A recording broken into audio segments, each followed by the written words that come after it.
Hi all, welcome back to Make More Bonsai. John here. One kind of cool thing about growing bonsai is if you do it long enough, some of your trees are going to have a few interesting stories. Well, not like an awesome ski venture story you tell at the office kind of thing, but more like a please ask me about my tree because I'm standing right next to it kind of story. The kind of story when someone, I don't know, clicks on your YouTube video and expects you to talk about your tree. And lucky me, that's happening right now.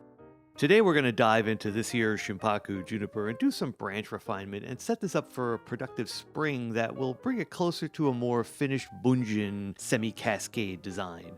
I insert the Bunjin into the mix because this tree is kind of unconventional and, if we're being honest, a little weird.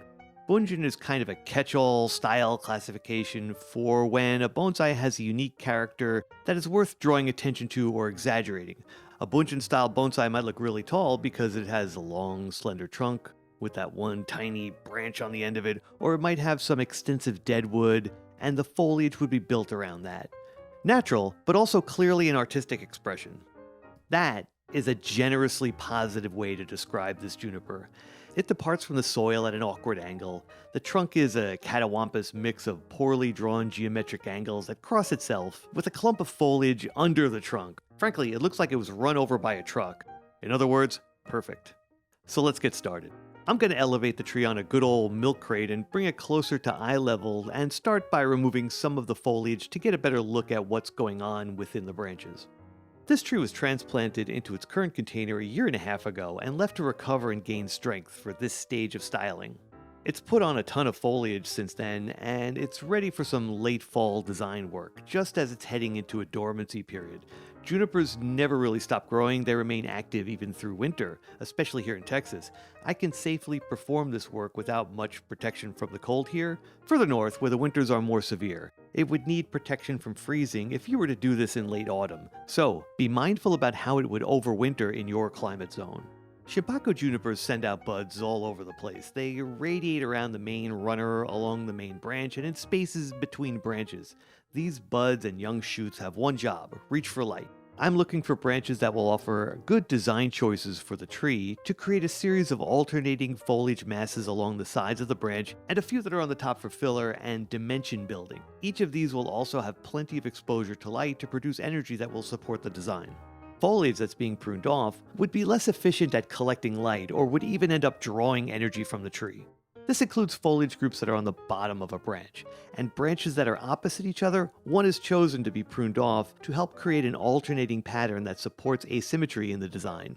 A good final profile of the branch would be a series of alternating foliage masses along the sides, with some branches on the top to provide volume when needed in the design. The bottom of the branch is clean, and there's a clear path for wire to be applied. While that's going on, this tree has kind of an interesting story, and since we have a captive audience of sorts, here we go. Around 2015 or so, I was visiting a local garden center when I saw this tree. I noticed this half-dead topiary juniper that was in the customer return kind of area in the store. I asked the manager if it was for sale, but he was happy to save himself a trip to the dumpster and handed it to me with a smile. What can I say? Bonsai material comes from many sources. Sometimes you're climbing cliffside, and sometimes you're dumpster diving. Plenty of great bonsai stock can be found in the picked-over markdown section of a local nursery, which is an inexpensive way to gain experience, make mistakes, and build confidence if you're just starting your bonsai journey. Back at the lab, I nursed the rescued San Jose juniper back to health, and 1 year later it was growing strong, so good times. But a large part of the trunk had died back as it recovered, which left an area along the dead part devoid of foliage, so bad times. But where there's a will, there's a way. I did have an attractive base to the trunk, so in order to best use that, I decided to graft some Shimpaku foliage onto it. This would strengthen the tree overall. San Jose juniper is great at gathering and storing energy. Its roots are strong and it stores a lot of that energy in the trunk, which fattens quickly. That metabolism, combined with the Shimpaku foliage, which does produce a lot of energy, really gets a boost from the strong rootstock. The graft was performed in 2017, and by the next year I was able to completely transform the foliage from San Jose foliage to Shimpaku, so good times. It was left to gain strength until 2021. Now that everything was strong, it was time to give the tree some new direction.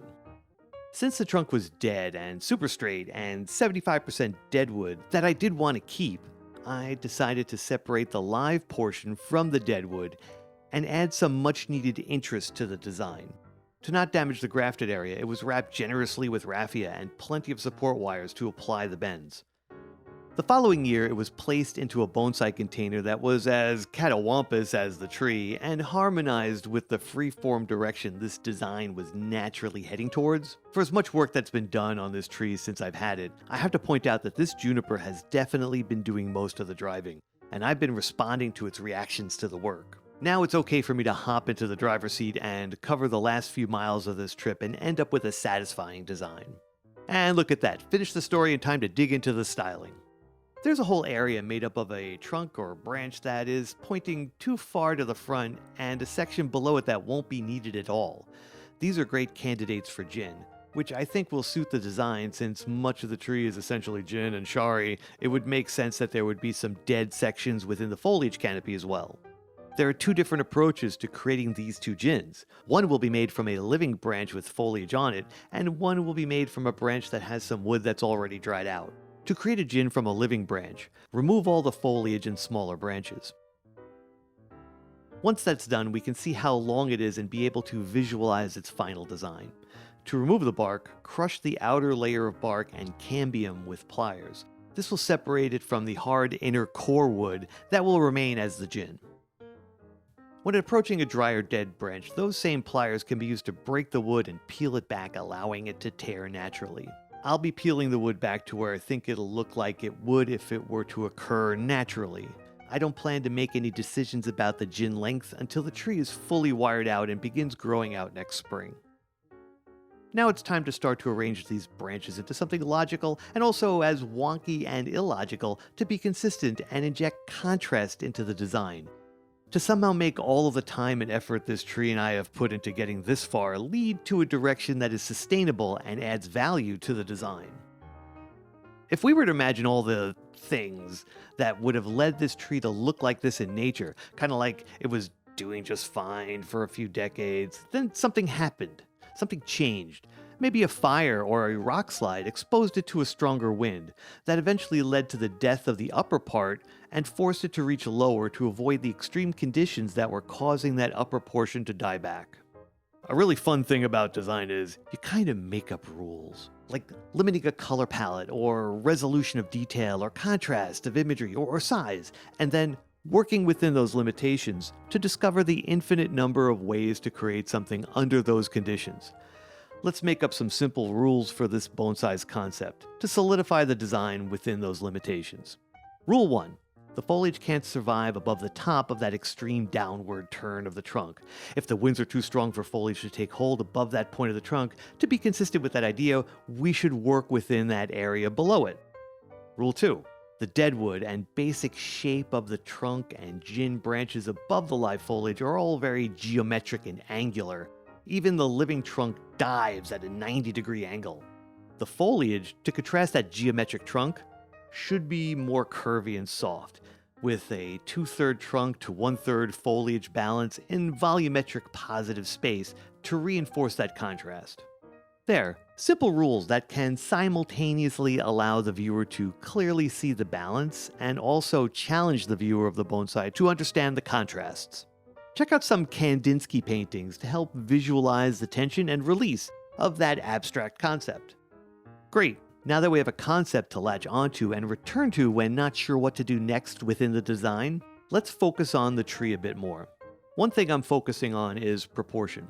This is a pretty small tree. It can be challenging to maintain a natural-looking proportional branch width in relation to the trunk in order to present the image of a large tree existing in nature. That challenge is also part of the fun. While wiring out the main branch, I'm being mindful of the length of the branch in relation to the rest of the branches. This branch needs to be the longest and most expressive on the tree, while simultaneously existing in that proportional space needed to reinforce the illusion of the large tree in nature. This branch maybe shouldn't be very long. If it pushes too far away from the rest of the tree's silhouette, it's like a commitment to go for an extreme, more fanciful design. I'm leaning into capturing a more natural look to the foliage, especially since this tree is already kinda wonkerific. I'm trying to keep that main branch no longer than the width of the space between the base of the trunk and the place where the trunk aligns with it. This consistent measurement and visual connection will help bring the design together into its own positive space. When designing something, anything visual, it's helpful to establish repeating elements and use alignment to create framing and define relative space to establish a hierarchy in value, which is kind of a funny thing to think about within the context of bonsai. All you ever hear is asymmetry and alternating in all sorts of ways to make things look natural. You can't see this, but I'm doing air quotes around the word natural. These are elements within a bonsai, aka composition. The bonsai itself is the full composition that brings together those asymmetrical elements. Okay, so back to proportional branches. The limitation of the length of that main branch will need to echo up through the rest of the branches, each shorter and in proportion up through to the apex of the foliage. That apex will also be rounded to be consistent with the concept of soft foliage contrasting the angular trunk. The good news about that is, this tree has very few branches, so we already know what to work with. The initial setup of the structure of the apex will allow light to reach the interior to encourage more fine branching to fill that space. Over the next growing season, growth will be selectively removed, leaving only lateral and upward-facing growth to expand and fill in the spaces. All of the downward-facing growth will be removed to help keep that area specifically as organized as possible. There is one last thing to do, and that is to open up that space above the foliage by removing that downward-facing jin. Now that it's gone, the living area is well framed with a clear delineation between the living part of the tree and the dead part. I think this is where we put a bookmark in the story of this little tree and wait until later next year to continue with its story. This tree kind of has a punk rock biopic vibe to it. Discarded by society, it finds its way, grafting onto itself a new look, and with that, a harsh, different angle that only makes sense to itself and anyone open to the experience. Sort of like the Joey Ramone of bonsai. You know how some bonsai are given names, cool sounding names too, like Dragon or John Naka's famous forest bonsai called Goshen? Personally, I'm not in the habit of naming trees, but I think Ramone might just stick. Only time will tell, I guess. Meanwhile, this juniper will overwinter with some protection from the extreme cold. When spring rolls around, some work will be done to clean and help preserve the jin and shari, which will also help enhance the contrast within the design. Ramon, it's growing on me a little. Thanks for watching. I hope you gained some helpful insights from this little video. If you have any thoughts you'd like to share or want to add to the conversation, any comments would be greatly appreciated, and it'll help pass the time trying to live down all that Joey Ramone stuff. While you're at it, maybe like and subscribe, or possibly check out the book or other groovy stuff like shirts and hats in the comments below, because bonsai stuff is kinda cool, and so are you for helping support this channel.